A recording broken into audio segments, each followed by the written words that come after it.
Mən onun övladını qaldırırdım. O isə övladını itələyir, özünü verir qabağa. Onun getdiyi bəyi, atasını tanıyıram. Yaxşı kişidir, amma o bəyə güvənmirəm. Çıxıb efirdə şər atır ki, Sərxan deyir, qızının toyu saxtadır. Onun üçün bugün arzum budur, ondan da pis günə qalsın.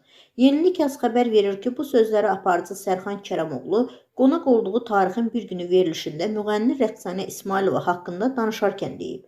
Sərxan müğənnini ona şər atmaqda və haqqını tapdılamaqda ittiham edir. Mənim haqqıma girir, mənə şər atır. Mən qarğış etmirəm, adamı məcbur edirlər. Bundan sonra məni Allahdan, peyğəmbərlərdən sonra görsün. Yenə də fikrim dəyişməz. Məni əsəbləşdirməyin. Deyir ki, filan toya gedirdim. Sərxana görə imtina etdim. Həmin adamların pulunu da alıb hələ də qaytarmır. 150.000 rubl bilet pulu almışdı ki, 2 gün əvvəl mənə zəng etmişdilər ki, vermir pulu.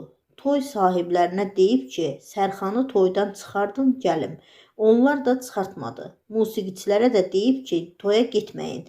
Mən gecə ilə Bakıdan xatunu toya gətirdim.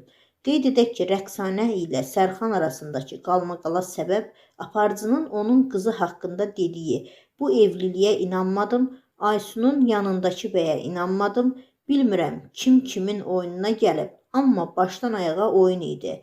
Bu oyuna inanan da axmaq idi. Aysun bir at xatirinə evlənmiş olsaydı davam edərdi. Uşaq dünyaya gətirərdi və ayrılardı. Aysunda biclik yoxdur sözləri olub.